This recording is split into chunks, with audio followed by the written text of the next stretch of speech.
Good morning, everybody. I am out in front of our house, and I thought it would be fun if I did some tours for you this summer so that you can see how this land has changed.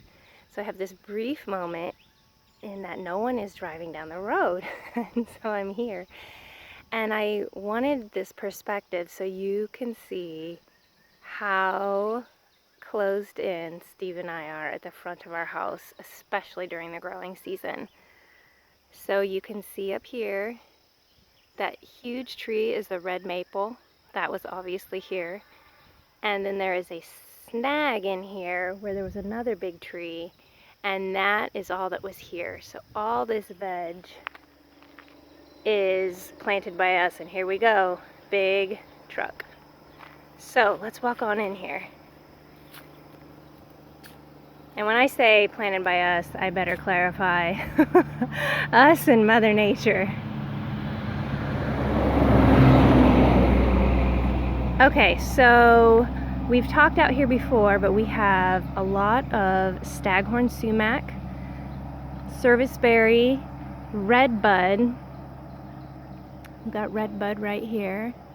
This is a serviceberry right in front of me. It's a little subdued because of the shade, but that's okay because these sumac tend to be pretty short-lived, and so they of course send up suckers all over the place, which is one of their true gifts to organic matter.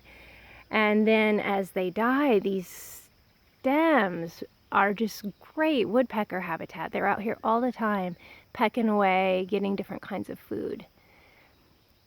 I'll show you from the other side what those seed heads look like. I'm sure most of you know, but they're just so cool. And the flowers I've done videos on in the past are an excellent nectar source. So here is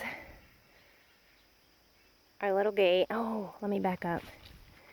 So Steve, you know, he's the salvage man and puts all kinds of cool stuff back to use again. And he found that fence frame somewhere, that gate frame, and made it this.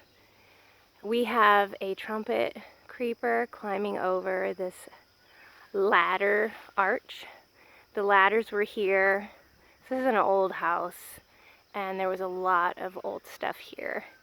Stuff that some might not like, and stuff that others like, like us. So we've got thimble weed. It's already flowered. There's a few left, but they're putting on their seed heads. You can see why it's called thimble weed. That's an anemone.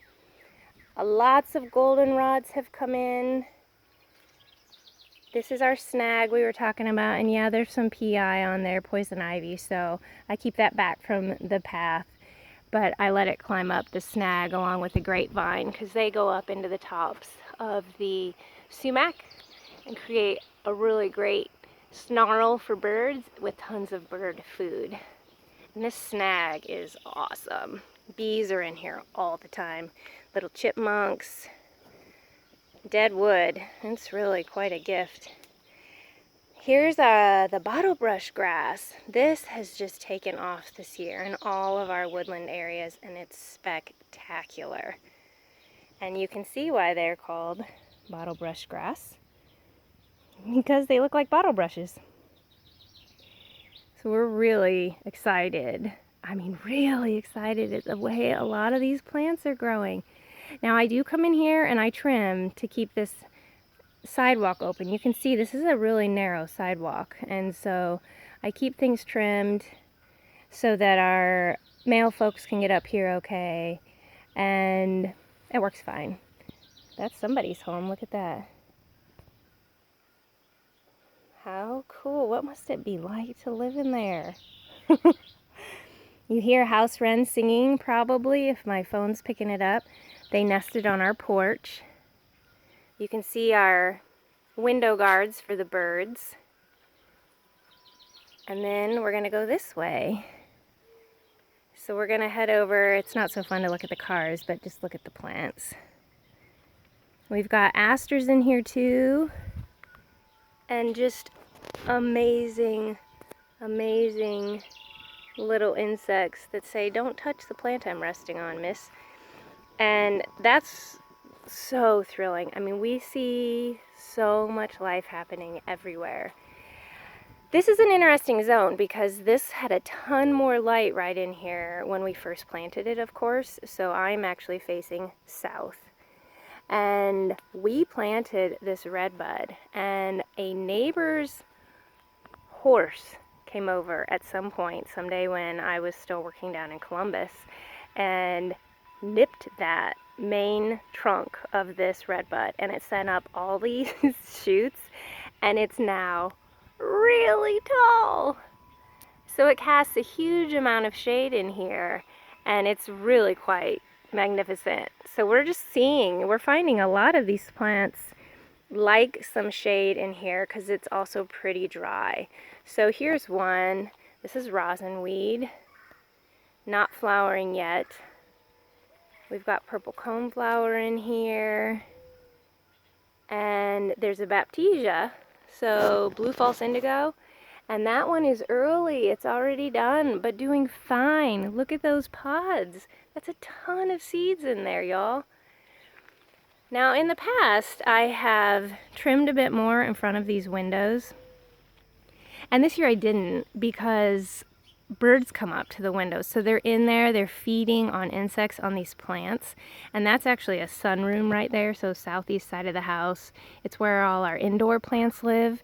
And Steve and I really like to spend mornings in there if we're not outside, because we have a couple of needy cats that like to hang out with us. And so we have our coffee and do a little bit of reading. And having the plants grow up around the windows like that makes us feel like we're outside, which is where our hearts are just all the time. So it really is a very cool experience, and I'm really glad I didn't trim.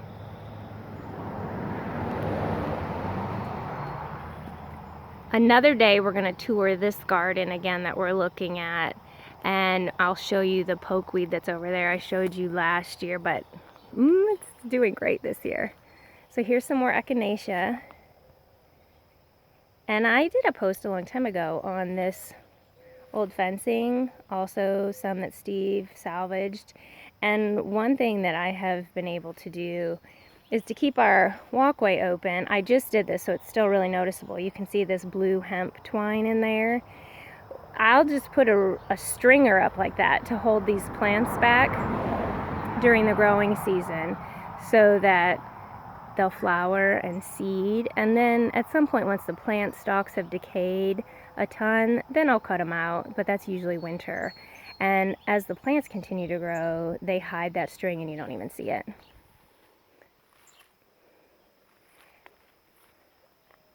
Oh, right here. I know I've showed you this one before. This is white vervain, and it's pretty cool because I didn't know how much the birds loved these seeds until a few years ago. So that one's in mostly shade. Brown-eyed Susan's mostly shade. Canada anemone down here. And look, I mean, look at this redbud. It's got this really cool drape going on.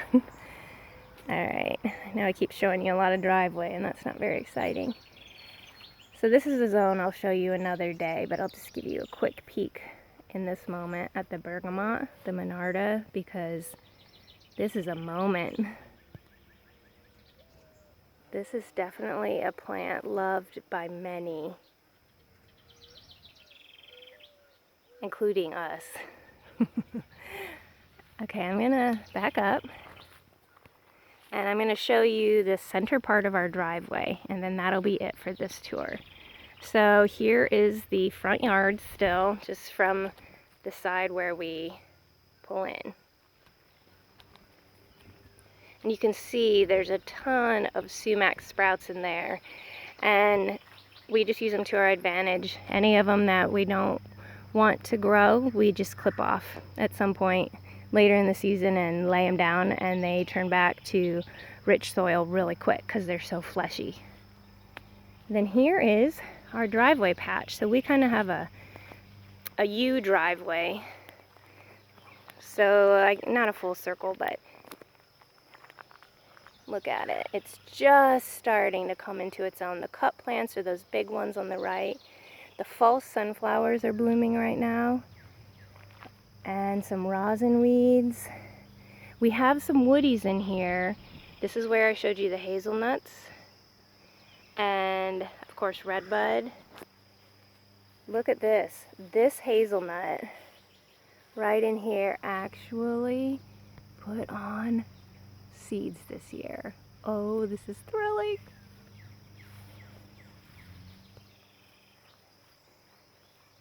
So these blooms are just starting. You can see what this is going to look like, and it's really just so cool. And I say that over and over, it's so cool, and yada yada yada. And you might think, well, of course you're going to say that, that's your place. But I will tell you, we have somehow now become a very popular road for people on motorcycles, people on bikes, runners, and walkers. And that was not true before. Our road is different than some around us because there's a lot more trees lining it. And now, of course, also a lot more trees and wildflowers. And I think there's great appeal for a lot of people. They might not compute exactly what it is that's different. They just know this road feels different. And there you go. You can see up there the sumac seed heads. Architecturally just beautiful. Okay, that's tour number 1. I'm going to be doing some more tours over the next couple weeks. And I've also thought about answering some questions for you all. I know we get different questions at different times, but if you all actually want me to do kind of a Q&A, I can do that, because I know that some of this stuff sometimes can be a little intimidating, and we're happy to answer some questions in that sort of format, since we don't host a lot of tours here for many different reasons. So if you have them, send them to me. You can email them, jennifer@thecommonmilkweed.com. Leave them in the comments and I'll compile them. Okay, everybody, enjoy a wonderful, blissful summer day. And then we'll talk to you soon.